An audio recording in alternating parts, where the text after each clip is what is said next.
নমস্কার বন্ধুরা, আজ তৈরি করব দারুণ সুস্বাদু পুঁটি মাছের ঝাল। দুপুরবেলা গরম ভাতের সাথে যদি এই পুঁটি মাছের ঝাল থাকে তাহলে কিন্তু খাবারে আর কিচ্ছু লাগে না, একেবারে জমিয়ে খাবারটা শেষ করা যায়।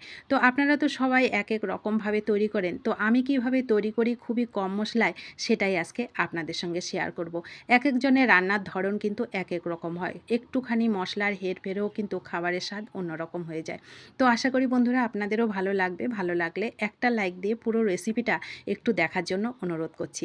তো দেখুন, আমি নিয়ে নিয়েছি এখানে 250 গ্রাম পুঁটি মাছ, একেবারে কেটে ধুয়ে পরিষ্কার করে একটু লবণ, হলুদ আর লঙ্কার গুঁড়ো দিয়ে মেখে রেখেছি। লঙ্কার গুঁড়ো দিয়ে মেখে রাখলে মাছগুলো যখন ভাজবো তখন কিন্তু ভেঙে যায় না।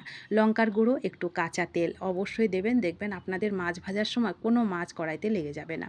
তো আমি খুবই কম মশলায় আর কম তেলে এই রান্নাটা আজকে করব। তো দেখুন, তার জন্য আমি কড়াইটা বসিয়ে নিয়েছি। কড়াইটাকে ভালো করে গরম করে এখানে 1.5 চামচ মতন সাদা তেল দিয়েছি। গ্যাসটাকে মিডিয়াম টু লোতে করে রেখে প্রথমে হাফ মাছটা দিলাম, দিয়ে এইগুলোকে ভেজে নেব। গ্যাসটাকে মিডিয়ামে করে ভাজলে দেখবেন মাছগুলো খুব সুন্দর ভাজাও হয়। আর লঙ্কার গুঁড়ো, সর্ষের তেল দেওয়ার জন্য মাছগুলো যেমন কড়াইতে লেগেও যায় না, আর খুবই কম তেলে মাছগুলো খুব সুন্দর একদম মচমচে করে কিন্তু ভাজা হয়ে যায়। তো এই মাছগুলো আমি একদম কড়া করে ভাজবো না, আবার একদম কাঁচা করেও কিন্তু ভাজবো না, মিডিয়ামভাবে মাছগুলোকে ভেজে নেব। তো দেখুন, আমার একটা মাছও কিন্তু ভেঙে যায়নি। খুবই সামান্য তেলে কিন্তু এই মাছ ভাজাগুলো খুব সহজে হয়ে যায়। গ্যাসটাকে মিডিয়ামে করে ভাজবেন, দেখবেন আপনাদেরগুলো একই রকম হবে। তো যতটা তেল ছিল ওই তেলেই আমি বাকি মাছগুলোকেও দেখুন সুন্দর করে ভেজে নিয়েছি। একটা মাছও কিন্তু আমার ভাঙেনি, প্রত্যেকটা মাছ গোটা গোটাই আছে। আর এখনকার পুঁটি মাছ কিন্তু খেতেও ভালো লাগে। তো খুবই কম মশলায় আমি আজকে রান্নাটা করব, যেটা আমি সবসময় আমার ঘরে তৈরি করি বন্ধুরা।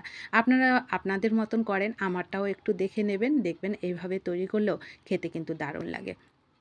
তো মাছটা ভাজা হয়ে গেলে এখানে আমি আরও 1 চামচ সর্ষের তেল দিলাম, দিয়ে জিরে ফোড়ন দিয়েছি। বড় সাইজের 2টো পেঁয়াজ ঝিরি ঝিরি করে কেটে দিলাম। পেঁয়াজটাকে একটু কাঁচা গন্ধ যাওয়া পর্যন্ত ভেজে নেব, একদম নরম করে।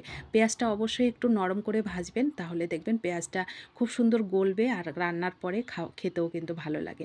লবণ হলুদ দিয়ে পেঁয়াজটাকে ভেজে নিয়েছি, তারপরে দিলাম একটা বড় সাইজের টমেটো, লম্বা করে কেটে দিয়েছি। এবার এখানে মশলা হিসাবে হাফ চামচ জিরের গুঁড়ো, একটু লাল লঙ্কার গুঁড়ো, আর এখানে দিলাম হাফ চামচ সর্ষে, এক টুকরো আদা আর 3-4টে কাঁচা লঙ্কা, যেমন ঝাল খাবো সেরকমই দিয়েছি। আমি এটা শিলনোড়ায় বেটে দিয়েছি।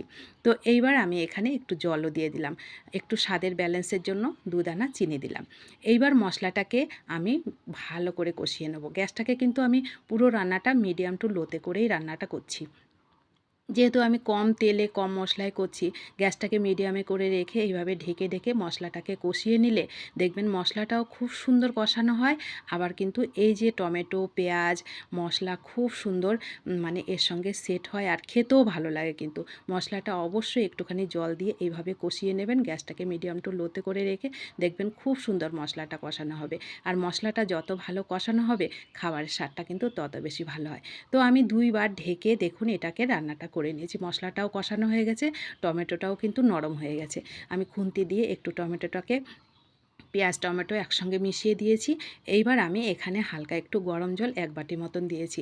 এই রান্নাটায় তো ঝোলটা আর বেশি লাগে না, তো তার জন্য আমি 1 বাটি জল দিলাম। আর একটু লবণ লাগতো সেটা দিলাম, দিয়ে একটু ঝোলটাকে ভালো করে ফুটিয়ে নিয়ে গ্যাসটাকে হাই করে রেখে মাছগুলো দিলাম, দিয়ে এইবার গ্যাসটাকে একদম লো করে রেখে উপর থেকে একটু ধনেপাতা ছড়িয়ে 2 থেকে 3 মিনিট ঢেকে রান্নাটা করে নেব। খুব সহজে এই রান্নাটা তৈরি করা হয় বন্ধুরা, আর খেতে কিন্তু দারুণ লাগে। 2টো কাঁচা লঙ্কাও দিয়ে দিলাম। এই কাঁচা লঙ্কাটা মেখে খেতে কিন্তু খাবারটা খেতে আমার কাছে খুব ভালো লাগে। আপনাদের কাছে কেমন লাগে জানি না। যদি ভালো লাগে আপনারাও দেবেন। দেখুন কত সুন্দর লোভনীয় স্বাদের খাবারটা কিন্তু আমার খুব সহজে হয়ে গেছে। দুপুরবেলা গরম ভাতে একটু পাতলা মুসুর ডাল আর হচ্ছে এই মাছের ঝাল হলে আর কিছুই লাগে না বন্ধুরা। তো কেমন লাগলো আমার এই ছোট্ট রেসিপিটা অবশ্যই কিন্তু কমেন্ট করবেন। ভালো লাগলে আপনারাও তৈরি করে খাবেন, আপনাদের প্রিয়জনদের কাছে শেয়ার করবেন। নতুন বন্ধু হলে চ্যানেলটা সাবস্ক্রাইব করে প্লিজ আমার পাশে থাকবেন। আর রেসিপিটি ভালো লাগলে লাইক করতে কিন্তু ভুলবেন না। দেখা হবে নতুন কোনো রেসিপিতে। ধন্যবাদ।